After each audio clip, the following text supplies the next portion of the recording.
Hello, everyone. Travis here on the second week of the LCS. I'm actually joined by Dan Dinh, the sub for TSM, kind of like a manager, coach, mother, hen, whatever you want to say. What do you consider yourself first and foremost for the team? I know you're a sub. First and foremost, I'm that weird uncle that's always around. You kind of say, "Oh, hey, Dan, how you doing?" It's like, "Hey, Dan, you want to grab some lunch?" It's like, "All right." Yeah, I'm that weird uncle that's always around, and it's easy because I live there. yeah. So we'll have to have Leaguepedia change your title to Weird Uncle of TSM. What did you think of that game just now? That game just now, it was a pretty good game. TSM had the lead the entire time, but it was one of those games where fear was never really out of it. So TSM knew that, and so they're super cautious. They gave up Dragon when they knew that they had to. They didn't really force it. They let them actually. They baited them into doing Dragon to funnel and choke them to get Yeah. their ultimates off. So it was a good move on their part, knowing that Fear really wanted that dragon, giving him the opportunity to start it and then cleaning up afterwards. So how involved are you in like all the strategizing and making team comps and that kind of thing with TSM? Do you just sort of watch over them every now and then, or do you let them just sort of do their own thing? Um, the thing is they're a very established team. They've had the same member probably for the longest Right.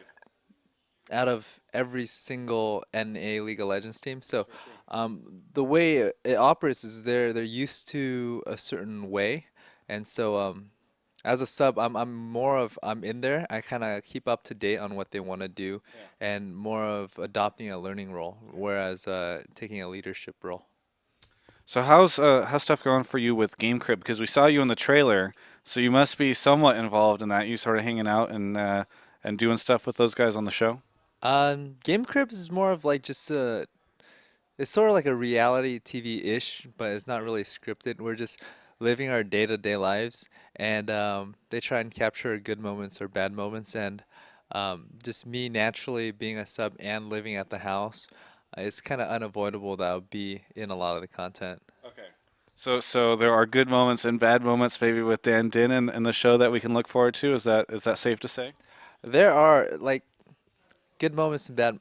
All right, so I have this thing, okay? If I just took a shower within like the last 2 hours and I'm cooking and I'm hungry, I always take my shirt off when I cook because I Oh, I hate see. smelling like food because Yeah, I have to put the shirt back on, yeah. or like I'm wearing the shirt for the next 3 hours, and I don't want to smell like the food. Okay, that's And reasonable. so like they've caught me a couple of times cooking Yeah. shirtless, so I think that's weird. I hope they don't use it.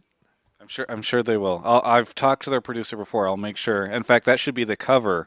If the old VHS or DVD style stuff, hopefully that'll be the cover. It'll say Game Crib and it'll just be you cooking without a shirt. Do you think that that's a good way to promo the show? Um, Good, huh? I've been working out. Yeah, there you go. Been working out like Yeah. once every 2 weeks. Once every 2 weeks. That is a hard workout schedule, Dan.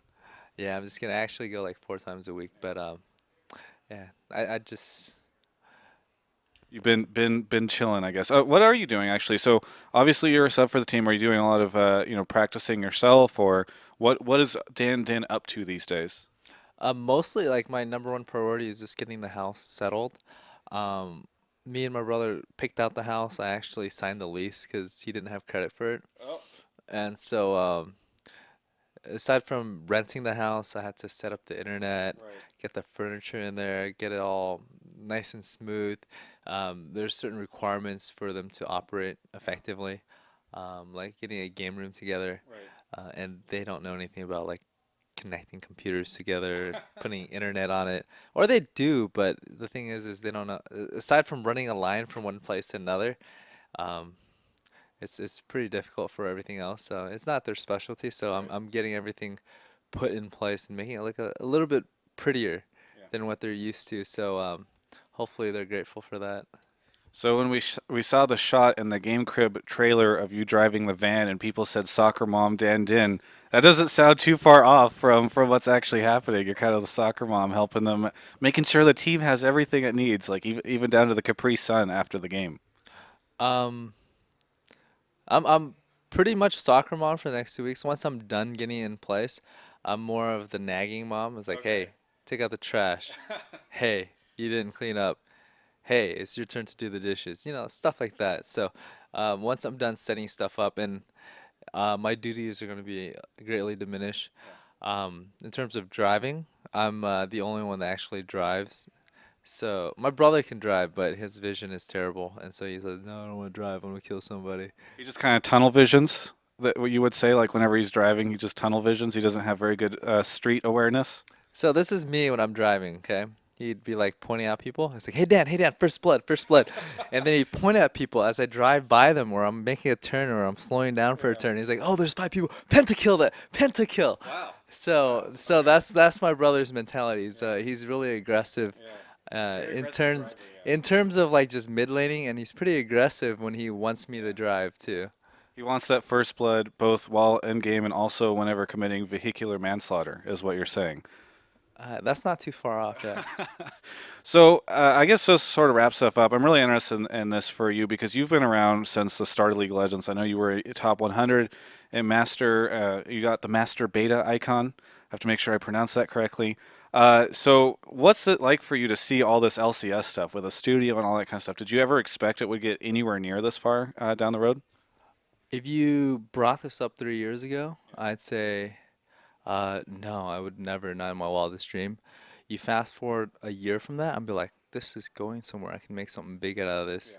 And that's where like pictures and dreams just start populating. It gets more grandiose, and that's where it starts coming together for me after season one. And I thought it's gonna go slowly but surely. I didn't think it'd get quite this big this fast. So that is a little unexpected, but I there was a moment in time where I was really surprised, and now I see it getting big and even bigger. Very cool. Well, hey, thanks a ton for the interview. Can't wait to see GameCrib come out and Soccer Mom Dan Din drive everyone around and just make sure everything's running well. For everyone, this is Travis with GameSpot. You can check out the rest of our LCS coverage at gamespot.com/esports. Everything's been doing really, really well at LCS. What's the thing that you look forward to the most every week here at LCS? Well, I just always hope that Dan Din is going to be there because when he is, it brightens the room. It just makes everything so great. So hopefully he'll be down here a lot for that. Oh yeah, definitely. Dan Din will be here a lot more frequently. Oh, very good, very good. I'm glad to hear that.